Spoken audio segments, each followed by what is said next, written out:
What's going on, everybody, and welcome back to our Japan GM mode. So in the last video we got year number 9 underway. Yes, year number 9, almost been here a decade. It's time to win a Stanley Cup, trust me, I know. Anyways, we're here year number 9 and we started off the simulation. We're doing pretty good, 15-7-2, good enough for second in the division, right behind the Anaheim Ducks. So things are looking good. I'm not really looking to change anything up. Obviously, you know, we have 32 points. We're the second best in our division. Why would you change anything up? While I was reading over your comments, Daniel Kasperick, he says, get rid of OEL. He has top 4 potential, so get rid of him while his trade value is high. I think what he means to say is that trade him because he's getting older. He's on a big contract. You're going to have to re-sign him next year, and in our current cap situation, it doesn't look very pretty, and it's not really super realistic to have OEL for next year. But I would really like to complete this Swedish connection with a Stanley Cup. You know, we brought OEL in to mentor Timothy Liljegren, and he did just that. He helped him become one of the best, if not the best defenseman in the NHL, got him up to 90 overall. I ended up putting OEL on the trading block. You can see there in our bottom left, players on the block, Oliver Ekman-Larsson, because I would like to start seeing some people come at us with offers. So I edited our wants, I edited our surplus, all that good stuff. So he is on the block. He was a 90 overall. He is now down to an 89. But I mean, as much as I want to make this a storybook ending, you guys are 100% right. OEL is 33 years old on 1 year left as a $7 million player, but he's still putting up great numbers and he's still gonna have a great season. It's just gonna hurt to see a guy like this go, who's been a constant 65, 70 point guy since we picked him up. So this guy's been amazing for us. But you know what? Sometimes you gotta make decisions that aren't going to be popular, and I think OEL does have to go, but I'm not going to make a move for him right now. If it does happen, it will be at the trade deadline, or potentially, I guess it can't really happen at the draft, but it could be a sign and trade, something along those lines. But I'm also wary to sign him for a 3 or 4 year contract when he is 34 years old. He's going to be 34 once the draft hits, so it's a little bit concerning with that. So I do believe you guys that OEL does have to go. But going back to this Daniel Kasperick comment, he says get rid of OEL, obviously. Then Thomas said maybe you could get a better goalie for him, and that doesn't make me very happy, because this is also going to be another segue into this comment from NHL 17 Drafty. He said Oleg is not growing because he is a stand-up goalie. Happened to me too. It's not your fault. You did everything right. It always happens to stand-up goalies. If you do get another goalie in the draft, make sure he is a hybrid or a butterfly. Now, I didn't even know that. That is good to know. He is a stand-up goalie, so he is a rare breed. I see that now, but I'm not giving up on Oleg just yet. I'm not ready to give up on these players. I'm open to moves, but I'm not ready, not only to blow up the team, obviously, but I'm not ready to give up on these players that I've created. I've created this team here, and I don't want to just send a few players packing because, you know, they're not getting up to the overall that I want, or this and that. So I think that we're going to be just fine. Again, the trading block is active. I am seeking offers. I've sent an email to the other 29 NHL teams. I am open for business regarding a few players, and I gave them a list of my wants and my needs. And Connor McDavid scores on the first shot. Okay, first period up against Edmonton. Okay, we tied up. There you go. Philip Zadina and Braden Lemieux, fourth liners, baby. There you go. McDavid and Mikola score. Okay, period number 2, 2-2, third period. There you go, 6-4. Strome gets a third period hat trick, and Gunnarsson gets one as well. Nuge and Petrell. Of course Petrell scores. Haha, sucks to suck, guys. See you later, Edmonton. 6-4. That's a big victory. Stromer with the third period hat trick. Guy had 4 points. That whole third line, man. Strome, Gunnarsson, Pierlini. That has been on fire. They are leading our team right now. They were doing really well throughout the first little bit of simulation, and they do not look like they're slowing down anytime soon. So 16-7-2. Okay, we got a trade offer right off the bat. Zach Sanford and Braden Lemieux to Florida. Oh, no. That's not what I'm talking about. I do not want to get rid of Zach Sanford for, who's this guy? Camper? He is a right-wing playmaker, 68 overall. It's okay, but it's not really what I'm looking for. And a 59 overall first-round pick, but he is a definite project. I'm not willing to give up a 25-goal scorer in Zach Sanford, who's having a great start to the year. That deal makes no sense to me. Florida, Give your head a shake. Not happening. Okay, yeah. So I was scared this was gonna happen. If you edit your trade block just right, you will get constant trade offers. So I think that's going to happen. So I may have to trade it up here. But McIntyre, who is honestly playing on our third line right now, he has 1 goal and 10 helpers.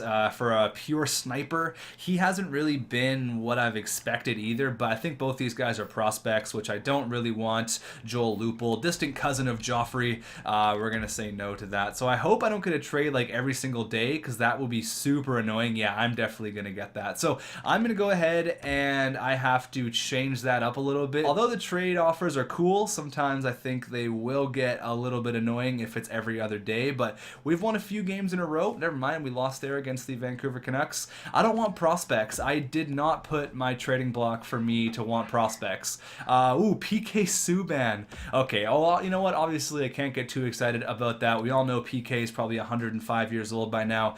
He's 35 years old, still rocking 89 overall. It would be nice to get him, but not for Strome, and he's still on a 2-year deal at $7.2 million. Strome's having a great year so far, 13 goals. I can't mess with that. I gotta go ahead and I gotta change out the trading block. Okay, so I went through and I tweaked the trade block just a little bit. We should still get offers, but not like every single day or like every other day. If you do it just right, if you put your wants and your surplus to the exact same, you'll get constant trade offers. Like if you want a player from 17 to 35 and you have a player from 17 to 35 to give up, you'll get constant trade offers every single day. That's something that I learned when I went to work on NHL 18 at EA. I'm part of the Game Changers program, so they were like, oh, you can also do this, and I was like, what? I had no idea. So that was pretty cool, but obviously it does get quite annoying. So the only trades that I'm gonna get hopefully are the ones for OEL, the ones that I actually want, but who knows what this crazy simulation engine is going to be up to. We're 22-11-2, not bad at all. Obviously my main concern is right now, of course I want to get that Stanley Cup, and of course I want to do well, but as a GM you also have to think about the future a little bit, and it doesn't really make sense for us to hang on to OEL. Strome for a third and Nyquist. Okay, this is more of a, I guess, realistic trade, I guess. A third and Nyquist. Nyquist is what, probably 35. Yeah, he's ancient. I don't want this guy. And again, Strome still having a great year, 16 goals. I cannot get rid of Strome. I don't want to give up Strome, guys. Come on. I sent that in my email. Do you guys not read your emails? But again, it doesn't make a lot of sense for us to hang on to a player like that, although I would, I'd love to keep him. It just doesn't really make sense, unfortunately. So let's go ahead here and let's see where we are. So I think we're still pretty good for time. Yeah, we're only like 10 minutes in here. So we're still 1 point behind the Anaheim Ducks, all right? Only 1 point.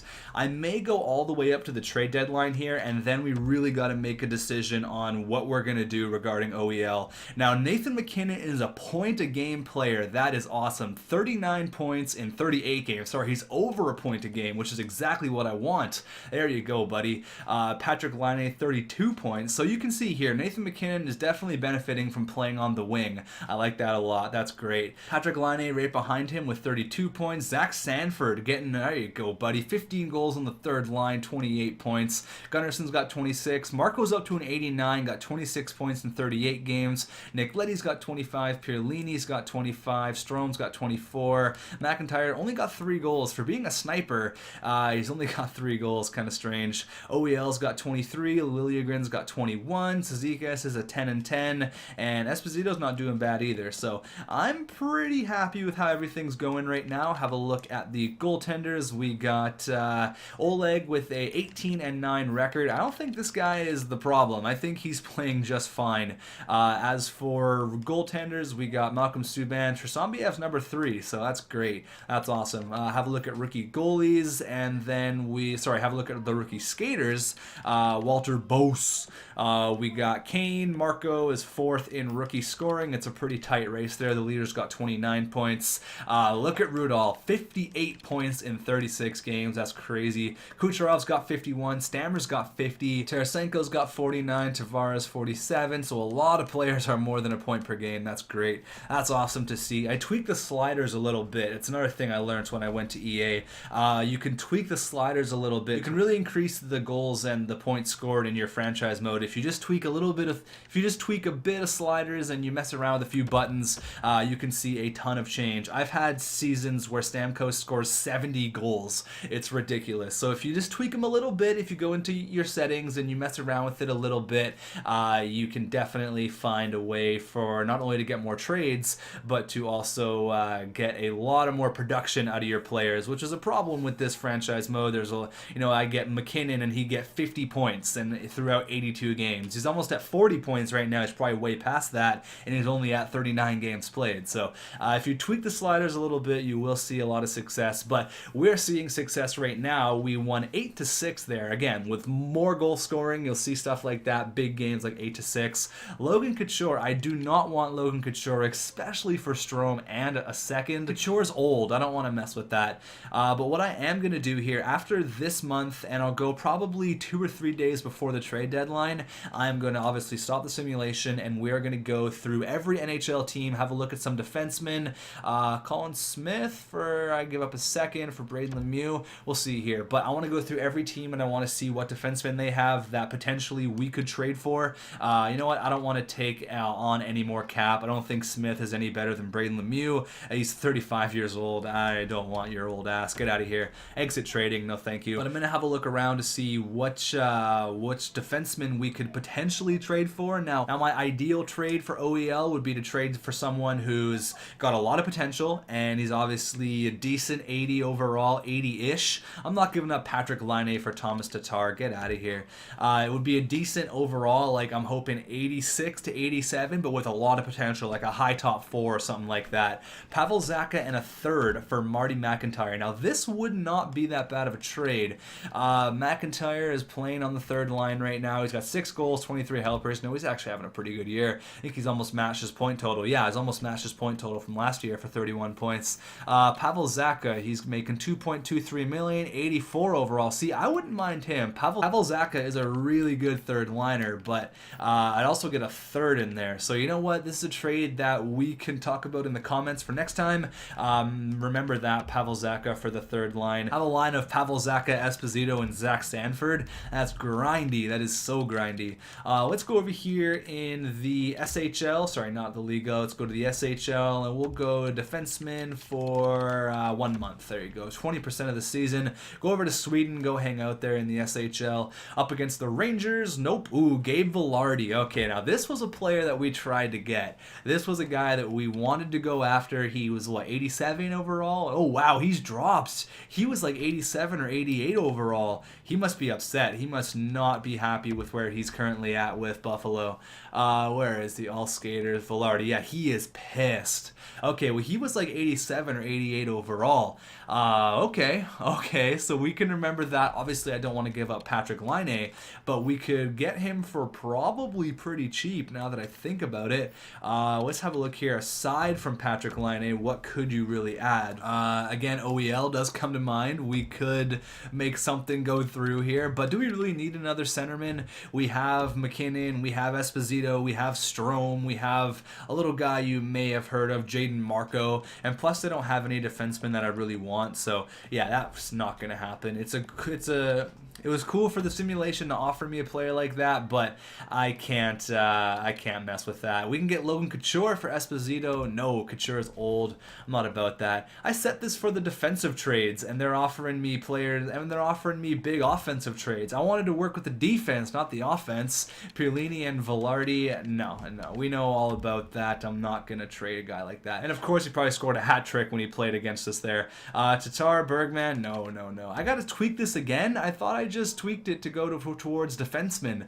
Oh man, I guess if you do it just one notch off, the whole thing just goes to whack. Pierlini for Velarde, no thank you. I don't want that. I do not want that at all. I want a defenseman. I want to trade OEL. I want something to happen with Oliver Ekman-Larsson. I got to go out of here and I got to try to change it up. I got to tweak it for the last week of the trade deadline here. Hold on a second. Okay, so I made some last minute changes to the trade block. I'm not sure if it's going to entice the trade offers or anything, but I tweaked it a little bit. I did actually have forwards on there more than I had the defense, so that was kind of a problem. But I don't think we're going to get any offers here. We got a few games left before the trade deadline. I'm going to slow sim the game against the San Jose Sharks. They are a rival we've had for quite a long time. We went on a little bit of a losing skid there with 36, 20, and 5. Not the greatest of months.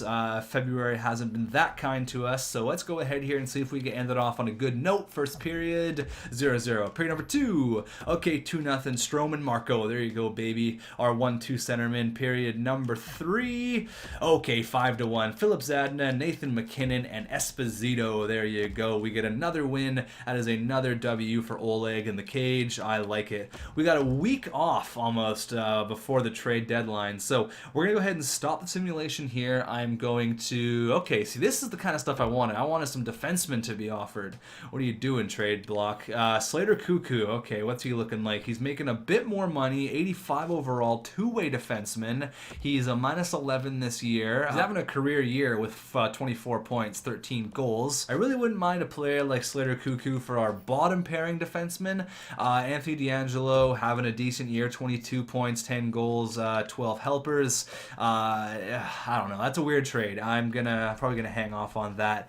They know who I want to give up. They know I want to give up OEL, but I guess they had interest in Anthony D'Angelo. So, okay, again, they want Anthony D'Angelo. I don't really want to give up D'Angelo. I want to give up OEL. We've been over this. Derek Pouliot, what's he looking like? 86 overall offensive defenseman. He's having a great year. Top 4 defenseman. I had to go up a second. I could have 2 second-round picks. And, ooh, look at this guy. 9 goals, 27 helpers. Kristen got 36 points. Okay. Well, I mean, these are all players to keep in mind. I'm not going to make a move right now, obviously. Is D'Angelo someone that we could move as well? We're probably going to, you know what? It's going to bother me if I leave the simulation with 1 game left. So we're going to go ahead and simulate the last game, and then we're going to do all of our recap here. We're going to see what's going on with our players, where we are in the standings, and what players we could potentially trade for. So let's go here. First period. All right, 3-0. Marko, Strome, and McKinnon. 17-4 are the shots. Period number 2. 3-0. Third period, we make it 5-0. OEL and Zach Sanford. That could be OEL's last goal in a Team Japan uniform. Oh my God. No, OEL, don't do this to me. Okay, so we're 2 points behind the Anaheim Ducks for first place. Nathan McKinnon still leading the way in points. He's got 58 and 63. We got Patrick Laine right there, 20 goals, 34 helpers for 54 points. Pierlini's got 51. Strome's got 33 goals already. Unbelievable. There you go. Atta kid. You got Gunnarsson there, who's got 47. Marko's up to a 91. Oh my God, this guy's going to be ridiculous. He's got 44 points in 63 games. Don't worry about the smallish point totals for this guy. He's still just a kid. Timothy Liljegren's got 41 points. OEL's back up to a 90. He's got 41. Nick Leddy's got 39, so our defense is definitely producing. Zach Sanford slowed down a little bit. McIntyre's only got 7 goals. That's so weird. For a pure sniper, he's only got 7 goals. That just makes no sense at all. Braden Lemieux, a power forward, he's got 13 goals. Very, very weird. Have a look at the goaltending department. How's my boy Oleg doing? 31 and 17. No problems at all. He's got it dialed down right now between the pipes. I am not even worried about that guy at all. Have a look at the all skaters here. It wouldn't be surprised. Yeah, I was going to say, wouldn't be surprised if people are over 80 points right now. Tarasenko, 33 years old, still rocking it. There he is, 94 overall, 85 points. Same with Rudolph. Kucherov's got 82. Any surprise names here? Anyone with kind of like a low overall? That's up here in like the 65, 70 point mark. There you go. Nikita Sherbeck is only 86, but he's a point-a-game player with 33 goals.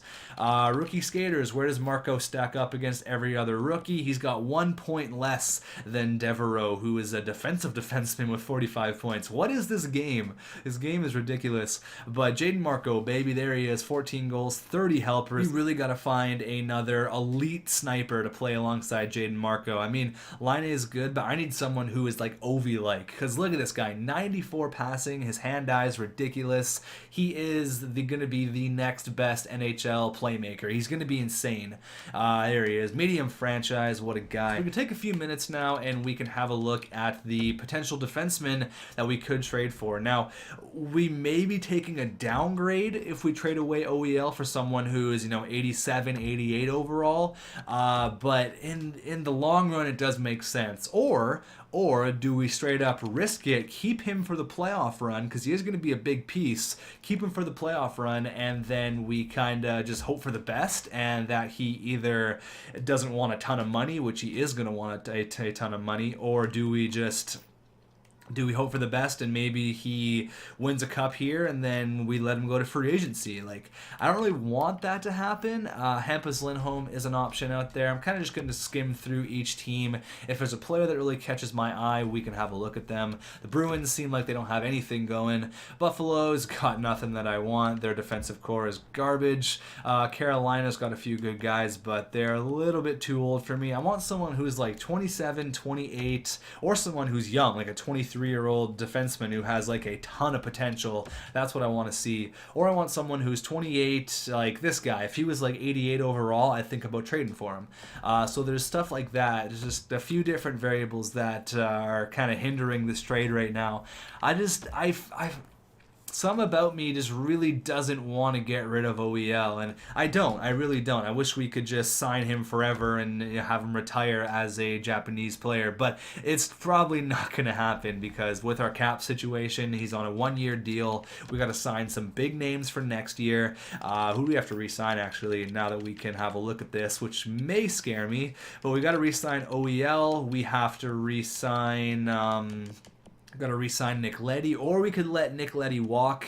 We got to sign Esposito. We got to sign McIntyre. We got to sign Strome, which is going to be a big piece. Brady Shea is going to want a couple of bucks. I believe we also have to re-sign Oleg as well. So, I mean, we're going to have to dish out a decent chunk of change for next year, and I don't know if it's in the budget. Oh, no, he's locked up for 4 years.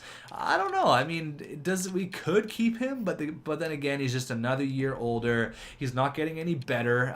He's just another year older. Kind of just a risky situation. You want to win a cup right now, but I also want to think about the future. Risto would be awesome. He's 30 years old, 93 overall. That's crazy. Edmonton, what do you got? You got nothing. Oh, this guy's not bad. He is that defensive defenseman. Oh, no, he's a two-way. 5th round pick, though. That's awesome. That's insane. He's on a big contract, though. Again, I got to worry about the contract as well. I don't want to...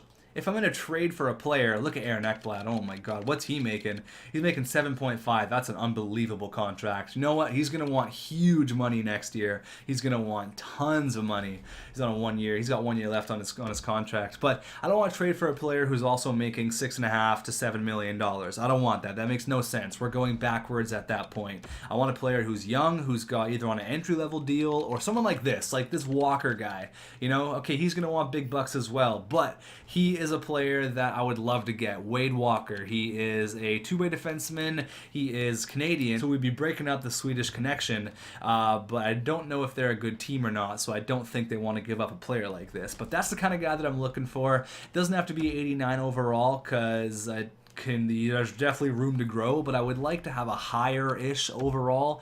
I don't know. Maybe I'm kind of asking for the perfect trade that's not really going to be out there, but as of right now, that West guy kind of seems like the best bang for our buck right now. He seems like a guy that would kind of fit perfect. Or this Oland guy.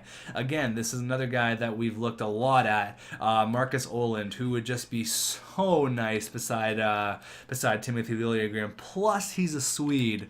Oh, man, is he locked up long term? $6 million for 2 years. Man, I could get this guy right now, probably. I could probably do that. Okay. All right.